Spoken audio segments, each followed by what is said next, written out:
പറയുകയാണെങ്കിൽ അതുപോലെ തന്നെ അതുപോലെ ആൻറ്റീവനം കണ്ടുപിടിച്ചതാരാണ്? ആൽബർട്ട് ക്ലാമറ്റ് ആണ് എന്ത് കണ്ടുപിടിച്ചത്? ആൻറ്റീവനം കണ്ടുപിടിച്ചത്. അതായത് ആൻറ്റീവനം എന്ന് പറഞ്ഞാൽ എന്താണ്? ആൻറ്റീവനം എന്ന് പറഞ്ഞാൽ പാമ്പ് കടിക്കുമ്പോൾ നൽകുന്ന പ്രതിരോധ മരുന്ന് ആണെന്ത്? ആൻറ്റീവനം കണ്ടുപിടിച്ചതാണ് ആൽബർട്ട് ക്ലാമറ്റ് ആണ്. അതുപോലെ പറയുകയാണെങ്കിൽ ഉരകങ്ങളെക്കുറിച്ചുള്ള പഠനമാണെന്ത്? ഉരകങ്ങളെക്കുറിച്ചുള്ള പഠനമാണ് ഹെർപ്പറ്റോളജി. ഉരകങ്ങൾ എന്ന് പറഞ്ഞാൽ പാമ്പ്, ചേര, അതുപോലെ പല്ലി, അരണ, ഓന്ത്, ഇതെല്ലാം എന്താണ്? ഉരകവർഗത്തിൽപ്പെടുന്നതാണ്. കർഷകന്റെ മിത്രമെന്നറിയപ്പെടുന്ന പാമ്പ് ഏതാണ്? കർഷകന്റെ മിത്രമെന്നറിയപ്പെടുന്ന പാമ്പാണ് ചേര. ഏതാണ്? ചേര. അതുപോലെ തന്നെ മൂർഖൻ എന്ന് കേട്ടിട്ടുണ്ടോ? മൂർഖന്റെ വിഷം ബാധിക്കുന്ന ശരീരഭാഗം ഏതാണ്?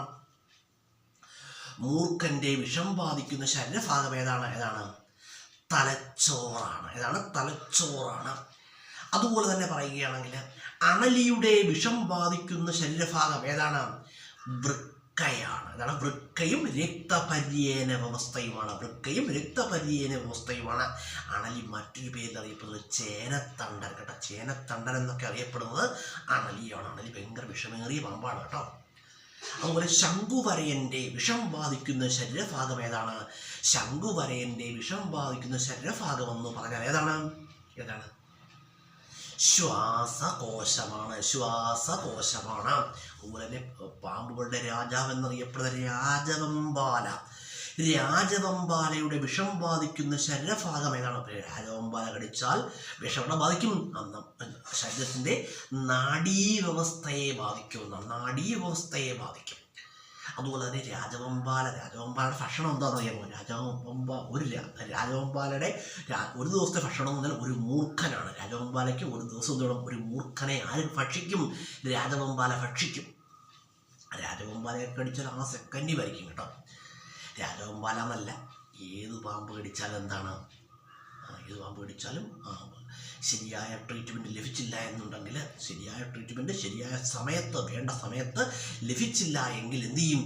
ആള് മരണത്തിന് വിധേയനാകേണ്ടി വരും കേട്ടോ. അതുപോലെ തന്നെ നമ്മൾ കേട്ടോ, അതുകൊണ്ട് നമ്മൾ എന്ത് ചെയ്യണം? നമുക്കെപ്പോഴും ശ്രദ്ധ വേണം. രാത്രിയിലൊക്കെ മുറ്റത്തെ ലൈറ്റുകളൊക്കെ ഇടുക കേട്ടോ. അതുപോലെ തന്നെ ഈ ഷൂ, ചെരുപ്പ് ഒക്കെ ഇപ്പോൾ മുറ്റത്ത് പുറത്തൊക്കെ വെച്ചിരിക്കുകയാണെങ്കിൽ എടുത്ത് നന്നായിട്ട് നോക്കിയിട്ട് വേണം ചെരുപ്പുകളൊക്കെ എന്ത് ചെയ്യാം? ചെരുപ്പൊക്കെ ഇടുവാനും കേട്ടോ. ചെരുപ്പായാലും ഷൂ ആയാലും. കാരണം അതുപോലെ തന്നെ ഇതിനിടയിലൊക്കെ എന്ത് ചെയ്യും? ചെറിയ പാമ്പൊക്കെ കയറിക്കാനുള്ള സാധ്യതകളുണ്ട്.